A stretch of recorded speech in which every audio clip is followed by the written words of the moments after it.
Shalom Bapak Saudara, selamat sore, salam jumpa kembali di Renungan Senja di hari ini. Kita membahas firman Tuhan yang hari Minggu kemarin kita sudah dengarkan. Kalau mungkin ada Bapak Ibu yang belum sempat mendengarkan atau mengikuti ibadah online GBI CBM, silakan untuk boleh mencari di YouTube CBM 7 TV. Ada ibadah raya hari Minggu yang lalu, Saudara, membahas tentang mengalami kemerdekaan seutuhnya melalui pemurnian. Mengalami kemerdekaan seutuhnya melalui pemurnian. Setiap kita pasti rindu untuk hidupnya merdeka, Saudara. Hidupnya bebas, hidupnya lepas. Tapi yang saya yakini bahwa di dalam kekristenan, kemerdekaan bukan berarti kita bisa seenaknya dalam hidup. Bukan berarti kita bisa melakukan segala sesuatu, Saudara, tanpa ada pemikiran, tanpa ada pertimbangan. Justru di dalam kekristenan, kehidupan orang percaya, kemerdekaan sesungguhnya adalah ketika sebenarnya kita bisa melakukan segala sesuatu, tapi kita juga bisa memilih mana yang lebih penting, mana yang lebih utama dalam kehidupan kita, Saudara. Apa hubungannya kemerdekaan dan pemurnian, Saudara? Kemerdekaan adalah hasil dari sebuah pemurnian kehidupan. Kalau kemarin kita membahas tentang tokoh Alkitab yaitu Yakub dan Esau, jika Bapak Ibu Saudara mengingat bahwa Yakub ini adalah anak kesayangan dari Ribka, istri Ishak, Saudara. Sementara Esau adalah anak kesayangan dari Ishak sendiri, Saudara. Di mana Yakub dan Esau adalah saudara kembar, Bapak Ibu. Mereka saudara kembar dan yang terlebih dahulu lahir adalah Esau. Kemudian mengikuti Yakub yang lahir. Esau memiliki hak kesulungan, Bapak Ibu, dan hak kesulungan adalah sebuah identitas sebenarnya, Saudara. Lewat hak kesulungan ada banyak sekali benefit yang harusnya Esau bisa dapatkan. Benefit yang pertama ada pengurapan, Saudara. Tentunya seorang anak sulung, dia akan mendapatkan suatu hal yang lebih, secara khusus dalam hal pengurapan. Berkat dari imam, dari orang tuanya akan mengalir kepada anak sulung terlebih dahulu, seharusnya, Saudara. Kemudian ada berkat kekayaan. Biasanya warisan anak sulung lebih banyak dibandingkan dengan anak yang kedua atau anak yang ketiga, Saudara. Terus kemudian juga ada berkat otoritas, manfaat otoritas. Anak sulung biasanya, ya kalau mau dibilang lebih, secara otoritas mereka lebih berkuasa, mereka dianggap atau dipandang harusnya lebih bijaksana, lebih dewasa, Saudara. Tapi ternyata hari itu Esau menukarkan hak kesulungannya untuk Yakub, Saudara. Esau menukarkan hak kesulungannya untuk Yakub. Dia tidak menganggap penting identitas ini. Dia meremehkan identitasnya sebagai anak sulung, Saudara. Segala fasilitas dia dapatkan, tapi dia tidak melakukan, dia tidak memanfaatkan fasilitas yang terbaik yang Tuhan bahkan berikan lewat orang tuanya untuk Esau, Saudara. Kemudian singkat cerita, ya Yakub yang didalangi oleh mamanya, Saudara, mamanya adalah dalang sebenarnya ya, meminta untuk Yakub memberikan makanan untuk papanya sambil dia menyamar sebagai Esau pada saat itu. Kemudian ya papanya akhirnya memberkati Yakub karena pada saat itu papanya sudah sangat tua atau Ishak sudah sangat tua dan dia ingin makan daging-dagingan, Saudara, lalu menyuruh Esau karena Esau dia adalah seorang pemburu. Dia menyuruh Esau dan mamanya mendengar bahwa papanya minta tolong Esau untuk cari hewan buruan dan kemudian diolah. Kemudian mamanya memberitahukan kepada Yakub bahwa itu tuh papamu minta daging olahan. Nanti mama masakin, kamu yang kasih buat papa ya, kamu mengaku sebagai Esau. Lalu kemudian ternyata ketika itu si Yakub memberikan berkat yang luar biasa untuk si Ishak memberikan berkat luar biasa untuk Yakub, Saudara. Segala berkat yang terbaik diberikan untuk Yakub yang hari itu menyamar sebagai Esau, Bapak Ibu. Sampai akhirnya singkat cerita semua berkat yang terbaik sudah diberikan kepada Yakub. Lalu datanglah Esau kakaknya kepada bapaknya.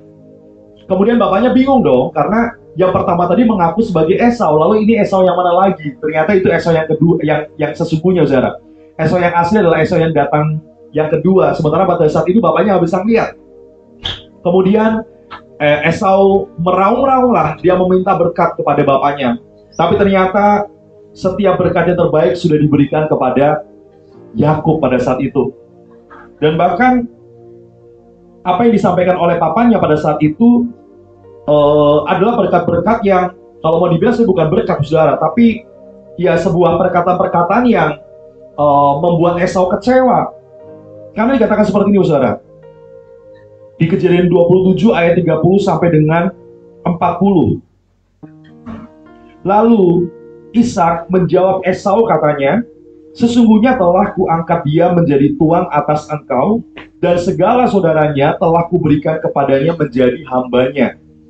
Dan telah kubekali dia dengan gandum dan anggur, maka kepadamu apalagi yang dapat kuberbuat, ya anakku. Ini berkat pengurapan, berkat kekayaan, berkat otoritas sudah diberikan untuk Yakub pada saat itu, karena Yakub menyamar sebagai Esau. Lalu kata Esau pada ayahnya, hanya berkat yang satu itukah yang ada padamu? Padahal bukan satu, saudara. Sampai di sini pun saya melihat Esau masih meremehkan sebuah berkat, saudara. Berkat yang diberikan kepada Yakub itu bukan cuma satu, banyak. Semua manfaat kesulungan ada buat Yakub pada saat itu. Sampai detik ini pun Esau masih bilang hanya berkat yang satu itukah. Artinya dia sendiri pun tidak menghargai berkat itu, saudara. Dia cuma bilang bahwa berkat yang banyak itu dianggap cuma berkat satu itu kayak bapak punya. Lalu kemudian bapaknya menjawab, sesungguhnya tempat kediamanmu akan jauh dari tanah-tanah gemuk di bumi dan jauh dari embun dari langit di atas. Dikatakan seperti itu. Sesungguhnya tempat kediamanmu akan jauh dari tanah-tanah gemuk di bumi dan dari embun dari langit di atas. Engkau akan hidup dari pedangmu dan engkau akan menjadi hamba adikmu. Esau nggak ada kesempatan buat bilang amin, saudara. Karena apa? Karena ini semua adalah hal-hal yang buruk kalau mau dibilang.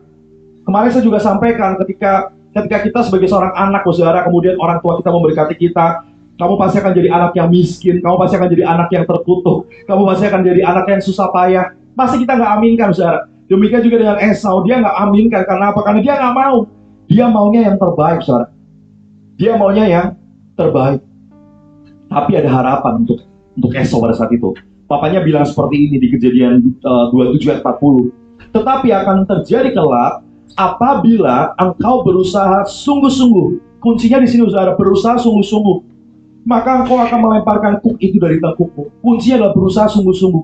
Kalau Esau hari itu anak sulung, saudara, yang kemudian direbut kesulungannya, kita pun mungkin bukan anak sulung yang mungkin layak mendapatkan hal yang banyak, saudara, berkat double dan sebagainya. Mungkin ada adik-adik di sini atau teman-teman di sini yang merasa bahwa aku anak kedua, anak ketiga, gimana? Apakah aku layak mendapatkan berkat dari orang tua aku, berkat dari Tuhan dan seterusnya? Pasti layak, saudara. Kuncinya satu, berusaha sungguh-sungguh. Kita punya fasilitas, Tuhan berikan segala macam fasilitas buat kita. Kalau kita nggak berusaha sungguh-sungguh pun akan percuma, saudara. Kita punya kekayaan, kita punya orang tua yang baik, kita punya tempat pekerjaan yang terbaik, kita punya banyak hal yang baik. Kalaupun kita nggak bersungguh-sungguh, nggak akan jadi apa-apa, saudara. Tapi sekalipun mungkin kita bukan siapa-siapa hari ini, tapi kita sungguh-sungguh percaya di situ ada kemenangan, di situ ada kemerdekaan, saudara. Di situ ada kekayaan, di situ ada berkat melimpah, di situ ada pengurapan, di situ ada otoritas. Kalau kita sungguh-sungguh, saudara. Amin. Kalau kita sungguh-sungguh, itu kuncinya sebenarnya. Nah, di dalam kesungguhan itu pasti ada usaha, ada proses yang dilewati. Itulah pemurnian. Itulah pemurnian. Banyak orang yang maunya kaya langsung, tapi nggak mau diproses, nggak mau dimurnikan. Banyak orang yang maunya hidup mewah, tapi dia nggak mau bersungguh-sungguh dalam hidupnya. Tidak akan jadi apa-apa, saudara. Kuncinya adalah sungguh-sungguh. Di dalam usaha yang sungguh-sungguh itu, di situ ada proses pemurnian. Di situ ada kesulitan, ada tantangan, saudara. Nggak gampang untuk kita meraih sesuatu yang kita impikan. Nggak gampang untuk kita melakukan sesuatu hal yang sebenarnya bukan kita banget, saudara. Tetapi percaya bahwa Esau hari itu, saudara, mendengar perkataan papanya, sekalipun segala berkat yang terbaik sudah diberikan kepada Yakub, tapi Esau dengar kata papanya, akan terjadi kelak apabila engkau berusaha sungguh-sungguh, maka engkau akan melemparkan kuk itu dari tengkukmu. Esau melakukan yang terbaik, saudara. Dia berupaya, dia bersungguh-sungguh, sampai akhirnya di Kejadian pasal yang ke-33, saudara, Yakub yang akhirnya bersujud kepada Esau. Yakub yang akhirnya ketakutan untuk bertemu dengan Esau, bahkan dia membawa pasukan, saudara, supaya kalau terjadi apa-apa, at least pasukannya dulu yang akan mati, saudara. Yakub ketakutan pada saat itu. Tapi Esau berbaik hati. Dia punya ruang pengampunan. Dia punya lebih dari apa yang bahkan Yakub perkirakan, saudara. Akhirnya apa? Esau memberikan pengampunan untuk Yakub. Bahkan Esau bilang seperti ini, saudara. Sebentar ya. Nah, dia menjawab adiknya seperti ini. Aku mempunyai banyak adikku, peganglah apa yang ada padamu. Esau punya banyak. Padahal dulunya dia adalah orang yang tidak mendapatkan berkat sama seperti Yakub, saudara. Berkatnya dia jauh. Dia akan susah payah, dia akan kelimpungan, dia akan gak dapetin embun dari langit. Katanya daerahnya adalah daerah yang kering. Tapi akhirnya Esau bisa mendapatkan sesuatu yang lebih, saudara. Dan saya percaya ketika Esau mendapatkan sesuatu yang lebih, gimana caranya? Dia berusaha sungguh-sungguh.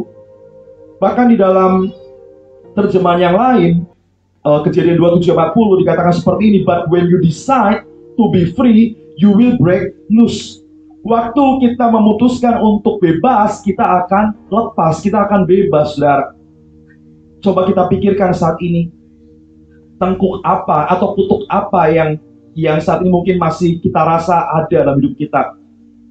Kutuk kemiskinankah, kutuk kesengsaraankah, kutuk susah payahkah, kutuk kemalasankah, kutuk apapun, kutuk perceraian dan sebagainya.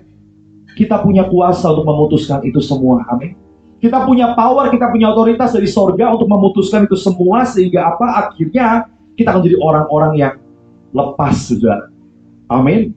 Coba Bapak Ibu Saudara renungkan, kira-kira kutuk apa yang saat ini masih mengikat kehidupan kita, kebiasaan apa yang masih mengikat kehidupan kita. Saya rindu kasih PR buat saudara. Coba catat, coba tulis entah di handphone Bapak Ibu atau di kertas. Kira-kira apa yang rindu Bapak Ibu Saudara lepaskan. Nanti di reja yang kedua, saudara, saya akan doakan, saudara. Kita akan sama-sama berdoa supaya ada kelepasan, ada kemerdekaan yang seutuhnya. Tapi ingat, di dalam kita meraih kemerdekaan selalu ada proses pemurnian. Ada tantangan, ada kesulitan yang Tuhan luaskan terjadi dalam kehidupan kita. Bukan karena Tuhan jahat sama kita, tapi Dia mau melatih kita, mendisiplin iman kita, menguji iman kita, saudara. Amin. Coba tuliskan, saudara, kira-kira apa kutuk atau apa kesusahan atau apa hal yang Bapak Ibu Saudara rindukan untuk dilepaskan. Nanti di hari berikutnya, di reja yang kedua, sama-sama kita akan doakan, saudara. Amin. Puji nama Tuhan yang bisa saya sampaikan buat Bapak Ibu. Kiranya perkataan-perkataan yang boleh saya sampaikan bisa menjadi berkat buat setiap kita, dan Tuhan senantiasa mengurapi setiap kita. Puji nama Tuhan, Tuhan Yesus memberkati. Amin.